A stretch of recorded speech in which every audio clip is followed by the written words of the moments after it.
So back around late 2023, maybe early 2024, I was browsing YouTube when I came across this video of a game called Haste Broken Worlds, and it immediately caught my attention. The sense of speed combined with narrowly dodging all these hazards looked extremely fun, and I instantly wanted to try it for myself. The game was made by Landfall Games, not like an actual landfall. This is a small indie team mostly known for their goofy games that rely on physics. You've most likely heard of them through Tabs, Cluster Truck, or more recently, Content Warning. Haste, to my knowledge, is their first game that ditched the more goofy aspects to deliver a more focused title with a handful of characters and a story. It started out as a multiplayer racer, but was scrapped for a more enjoyable single-player experience. So as the game developed, it sat on my wishlist as I patiently waited for its release. Fast forward about a year and a half, and they dropped a demo for Haste sometime in March. I gave it a try, and it was just everything I wanted. It was kinda hard to control, and I wasn't expecting the roguelite structure, but it was immensely fun to play. It's probably one of the best demos I've tried in recent memory. Not only was it a great sample of what the full game would be, but it was practically infinitely replayable. Since the one level is procedurally generated, you're getting a completely new experience every run. If I wasn't excited for the game before, then I certainly was now. And then April 1st rolls around, which is also considered Landfall Day. They upload a short video for a few announcements, and then Haste is revealed to drop the same day. I bought the game instantly, which also had an early $4 sale, so that was nice. And once I had the time, I played through the entire game and thoroughly enjoyed it. But it wasn't perfect, and I certainly have my gripes, so here I am now to go over the whole game and talk about it.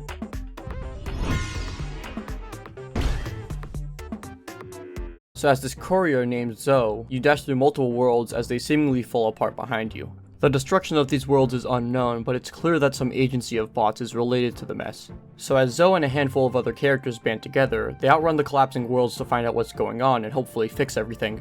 You'll run into a handful of characters with traits you're most likely familiar with, but the banter between them is always nice to see. I can't say that the story was world-shattering or anything. Okay, well, worlds are indeed shattering, but I still found its simple premise and overall structure enjoyable. You've got some interesting turn of events, but nothing that will blow your mind, you know? I can at least appreciate how they approach character dialogue and when it occurs. While some characters give a small chat in the midst of levels, it's never too intrusive to the overall gameplay and still gives some time for characters to share their thoughts. And I enjoyed the entire cast of characters too, so I didn't really mind a short pause to see some dialogue. But even if you do find it interruptive to the flow of gameplay, conversations are never too long to ruin the pace of the game. The story's got its charming qualities, and it was a good motivator to continue playing and see how things would unfold. It may be a bit simple, and the lack of animated cutscenes might make things a bit dull, but I still found the writing and dialogue interesting enough to keep my attention. So the gameplay for Haste is pretty simple. You complete levels by running through their fragments, dodging obstacles, and defeating the boss at the end. Each main level is split up into multiple fragments with random routes to choose from. As you make your way to the boss, you can choose different types of fragments to help you on your way there. Aside from the normal fragments, there's a challenge fragment, a shop, a rest area, and a random event spot that can be sought after to make your run a bit more manageable. The game's core mechanics are extremely straightforward. You run and launch off slopes and dive into the ground smoothly to get a perfect landing. With better landings, you gain some energy and keep your speed going. But if you make a terrible landing, you're gonna lose some speed or outright stop in your tracks. Slow down too much and the corruption behind you will start to catch up. Throughout each fragment, there's also sparks to collect, usually in an arc that helps guide you to smoother landings. Although sometimes, they just lead you to terrible landings or obstacles clearly in the way, so maybe don't always follow them.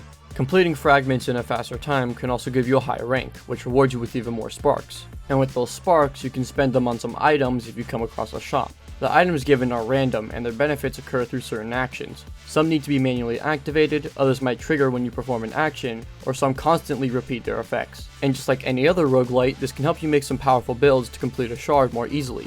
All items are beneficial, but some also attach a specific downgrade as a trade-off. And if you can't adapt to those debuffs, that could kill your run almost immediately. And yes, I'm speaking from experience. Items can also be obtained through other means, like the challenge fragments or random event spots. And as you complete more runs through each shard, you'll unlock more items to possibly encounter, allowing for a lot more variety. With this, each run with every shard can be completely new depending on the items you've obtained. And fragments themselves are also procedurally generated, so the obstacles you run through are always mixed up and positioned in a unique way, pushing you to react quickly if you want to avoid slamming your head in. And that's something I actually really appreciate, because instead of pushing you to memorize the level's layout to get through it as quickly as possible, it's mostly reaction time that's the focus. Most of the gameplay variety also stems from the random events you come across. Sometimes they give you a few choices to make with their own pros and cons, where luck can play a big role in your results. Other times, they make you play through a specific challenge, like getting keys, avoiding attacks, or chasing someone down. I'd say the only event I didn't really enjoy was painting a colorless world. You run around to paint the map and that's about it. But once you're almost done, you'll most likely be missing a small spot that's hard to find, so you end up just running around even more and might end up losing time because of it. Even when you complete it, it's just not very fun, and if I'm not really in need of the sparks, I usually jump off to fail the mission and move on. The rest of the events are, thankfully, not as bad as that one. They provide a change of pace when you're up to it, while not drastically changing up the game in a jarring way. It's sort of a gamble as to whether or not you'll truly benefit too, so if you're willing to test your luck, you can give them a shot. It's also nice to see the scenarios and exchanges a few characters have as well. There's also the challenge fragments, which are pretty self-explanatory. They provide harder obstacles to run through, and beating them grants a free item. So if you're skilled enough to beat these without much trouble, you're free to seek them out. Otherwise, you might want to steer clear of them whenever possible. And at the end of every shard is a boss fight. These throw a lot of hazards your way, and you'll have to approach them differently depending on which boss you're fighting. The jumper is pretty simple, just run up and dodge some missiles, but the convoy requires you to enter from a back entrance and reach the front to hit its weak spot, and the snake flies around in a wavy motion, allowing you to either follow its head for a direct attack, or run along its tail to boost off its tiny pillars. I think all of these bosses are pretty good with their unique mechanics. Granted, they're not as good as just running through normal fragments, but they offer a great challenge that still sticks to the main foundation of the game, which is still enjoyable. But unfortunately, that's all the bosses the game really has, and this is where some of my issues come into play. So Haste has a total of 10 main levels, but the main level themes and bosses are reused between 7 of those. You've got a basic grassland, desert, and ice world, with their respective bosses being the same for each of those level themes. So that means 3 of the levels are in grassland, 3 are desert, and 3 are snow, with the final level being a mix of all 3 and with one unique final boss. The colors and palettes for each level theme are slightly altered for the revisits, but it's still mostly the same theme. That also means the same obstacles like trees, cactuses, and large icebergs being present too, which was a really big letdown for me. Not only are the level themes pretty generic, but spreading them out over 10 levels got repetitive. I like having 10 different levels to play through with higher difficulties over each one, but I just wish they were more visually varied outside of some palette swaps. By the 6th or 7th shard, it was getting old, and it was disappointing knowing that after playing through the first ice level, I've basically seen everything. With the final 10th shard, it would have been the perfect time to introduce a new world theme to test your skills. But unfortunately, it's just a mix of all 3 worlds, which I've already seen enough of. The levels for certain event challenges would have been cool to see instead, like a lava world, a sky world, or a factory. Still generic, yes, but at least it'd be something different. The obstacles can also feel pretty unfair at times, and it can ruin the fun of a pretty good run. The best example for this would probably be the jumper's 3rd variation, where the obstacles are overabundant to the point of feeling a bit cheap. There's a bunch of thorns, lasers, and other hazards in your way that makes navigating to the boss almost confusing, because you won't have a clear line of sight to it. That also means the big waves that you're meant to jump over are harder to see, so you might be blindsided when it suddenly shows up. It's not a major problem, maybe even a skill issue on my end, but it was getting to the point where the challenge was more trying to see where to go, rather than dodging based on reaction. The rematches for the Snake and Convoy weren't as bad, but the fact that it's just the same fight with more lasers feels kinda lazy. You could definitely make some more unique bosses with this kind of gameplay, but there's only the main 3 and then the final boss, which is underwhelming. And speaking of the final boss, I'm not a fan of its vertical focus. It's certainly unique and I can at least appreciate how it's not another rematch with more lasers, but it's also not perfect. Since the floor divides and drastically varies in platform height, you have to pray that the platforms give a big slope to launch from. If you don't have an ability or item that helps you ascend, you're gonna struggle to reach all the weak points in time. That makes some of the abilities much better for this fight compared to others, but you won't know that until you reach the boss for the first time. And if you lose all your lives there, good luck playing through the longest shard again. Speaking of abilities, you always have one special ability to use with your energy meter. At the start, you'll just have a hoverboard which grants some speed and helps with airtime. But you'll be able to unlock 3 other abilities with enough anti-sparks, which are obtained after completing a shard. And while I appreciate the options and unique attributes of the 3 abilities, they're not all equal in practicality. The hoverboard is probably the second best ability and sets a good standard, since it grants good speed and some assistance in airtime. The hourglass slowly charges up a dash towards the direction you're facing, but the charge up holds the pace and it's not the best in speed or height either. I really wanted to like the grappling hook, because I'd love to combine this speed with something like Spider-Man 2 swinging. But unfortunately, the speed it gives is also pretty weak, and even if it gives some great height, it doesn't balance out the lesser speed output. So the only ability that matches the hoverboard in overall usefulness is the cowl, which is, to me, the best ability. Not only does it give great height, but it can also give some strong speed if it's used after a perfect landing. And combine that with a lower energy usage and it beats out all the abilities in practicality. To my knowledge, they did update the cowl to make it more useful, so that's probably why it's so good. But I also wish they slightly buffed the hourglass and grapple hook too, because the amounts of energy they take is a bit too much for what they offer. They also cost a lot of anti-sparks, and when only one of the 3 abilities actually compares better to the hoverboard, it feels like a bit of a scam. But with those anti-sparks, you're also able to use them to upgrade your overall stats and other factors of your run. Whether that's your max health, energy, item rarity, or the amount of sparks you'll see, it's all there to buy if you're not looking to save up for the other 3 abilities. They get really expensive though, so I don't think the game expects you to max them out before finishing the game. You're basically forced to grind for anti-sparks if you're looking to do that. And no, it's not worth it. I mentioned updates earlier, and ever since the game's release, there's been a few of those to adjust certain game elements. Some dialogue and tutorials that didn't show before, now do. The text box for items has now shrunk to avoid covering your items. And a great change I would have liked to see earlier is the option to save your endless run and continue it later. After beating the game, there's an endless mode you can play through to see how far you can get before dying, and before you had to complete your run in one sitting. If you wanted to continue later, you either left the game open or just gave up, but now there's an option to save that run and come back to it another time. I would have appreciated that update before I started a nearly 2-hour long run, but better late than never I guess. Some issues and bugs are still present though. Walking into certain objects can be a bit janky, some things just have no collision, and this light beam starts to stick to me after a character interaction. Some gameplay issues are also present. Switching upscale options in the settings can crash your game. On the title screen, your cursor in the settings can still highlight the credits and Discord option at the bottom right. And in game, scrolling through settings can cause frame rate issues. The experimental autopilot item says it helps avoid obstacles on activation, but it's not clear when the effect is enabled even when activating it. Sometimes it avoids obstacles after using the item, and other times it doesn't. You just gotta test it and hope it works, which I'd rather not do, especially if I'm low on health. Using an item to destroy nearby obstacles in a boss caused the game to run in slow-mo for the entire fight. And when you're near the front of the convoy boss, there's a chance the game will stutter extremely hard for a moment. Could be a PC issue on my end, but I can't say for sure. And as I said earlier, maxing out all your stats is a tedious grind.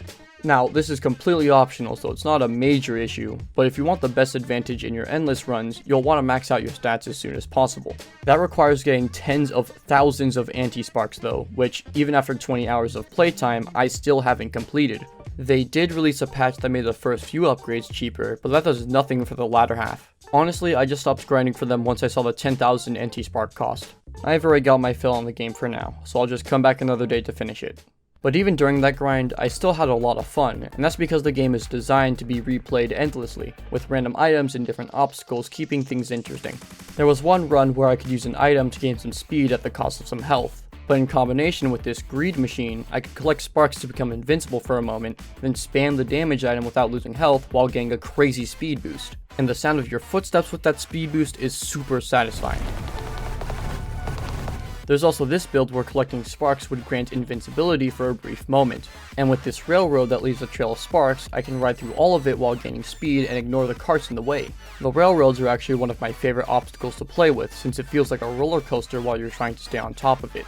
In fact, that describes most of the gameplay pretty well. It's got the thrill of a roller coaster that can be an insane joyride with the right items. Combine that with certain hazards in the boost rings that are placed in tight spots, and you've got a tightly designed gameplay loop with a lot to mess around with. There's definitely a few flaws, either design-wise or just with unintentional bugs, but there's probably some patches out already that might have fixed my problems. But even then, the core gameplay was almost never affected, and I played through the entire game just fine.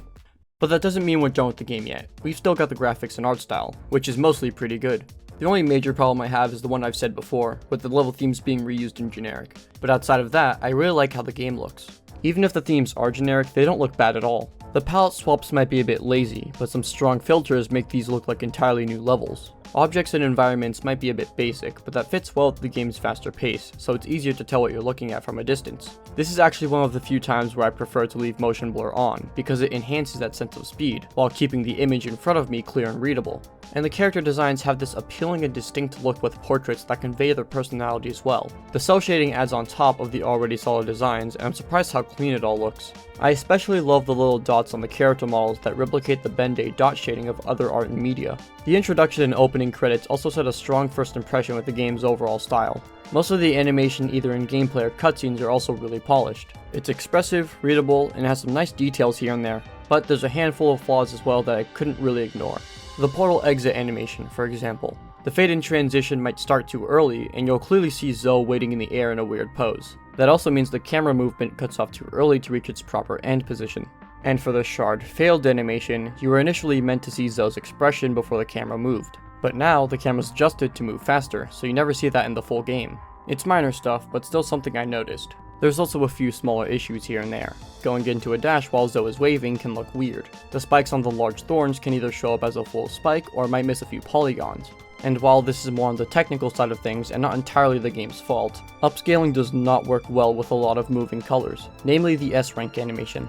The AI upscaler just doesn't know how to read the colors in animation very well, so the colors look blotchy and messed up. But turn that off and the colors in text are a lot easier to see and read.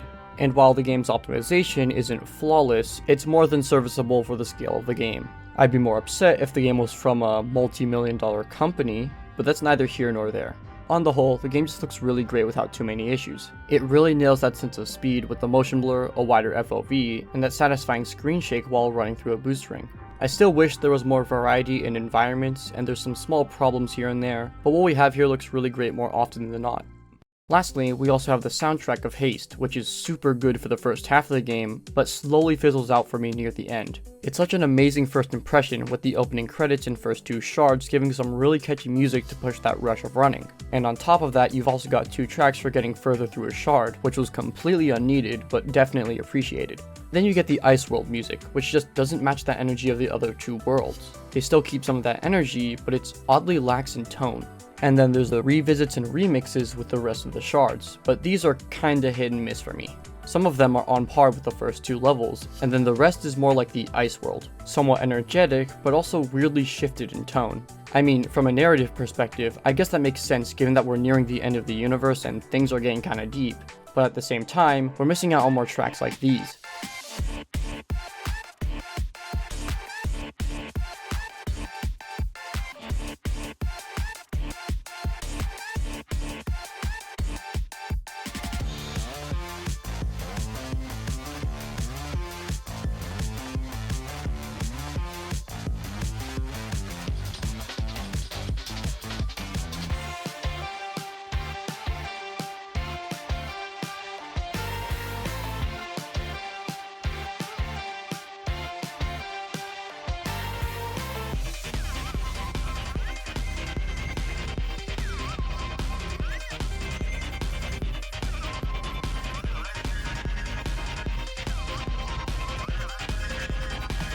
As for the other tracks, they're all pretty good. Shop theme's good, character themes are nice, and the rest theme for campfires is relaxing. And small side note, the normal campfire rest theme isn't on the official OST uploads. I am kindly asking for that to be added. Also, the challenge fragments have one track that kinda sticks out to me in the wrong way.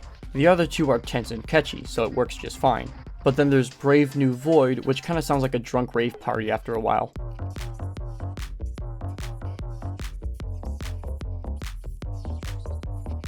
I'd say that most of the music for Haste is really good, but there's a lot more tracks that weren't very appealing to me. The start of the game just mixed so well with the exhilarating gameplay that it basically peaked right there. Not saying that the rest of the OST sucks, far from it really, but I do wish that more of the remixes for later levels matched that same tone and quality. Altogether, Haste is a really fun game with simple mechanics and a multitude of different items that always keeps things fresh for every playthrough. The roguelite mechanics and procedural levels add on to that, with plenty of obstacles and terrain generation that has you focused throughout every moment. The vibrant visuals and strong soundtrack push that energy even further, with such a great start to the game that you'll keep playing for more of that rush. But on the flip side, the game loses that edge the further you play, with later levels reusing assets, themes, and music which struggles to hit the highs of the first 2 hours of gameplay. There's also a handful of glitches that I ran into, although most were harmless and also patched up a few days after my playthrough.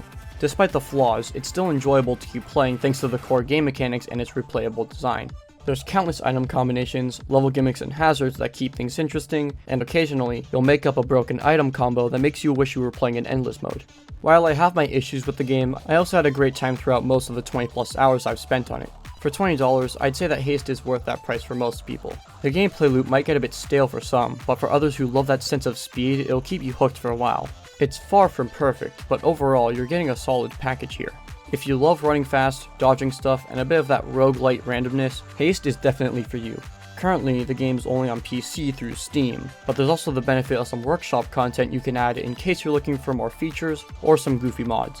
I'm hoping that once a good amount of patches come in to tune up the smaller issues, we also get some sort of port to other platforms. It'd be a missed opportunity if that never happens, but it can take indie dev teams a while for that stuff, so I won't push any further. And on a slightly unrelated note, there's also a part of me that knows the game might be used as background footage for commentary videos or short-form slop like Family Guy and Subway Surfers. And while more attention for this game is great, I also hope it isn't known just for that alone. It's a good game in its own right, and I think a lot of people should play it. But that's about everything for now. If you enjoyed watching, do all the YouTube stuff, maybe watch some more videos here, and I'll see you later.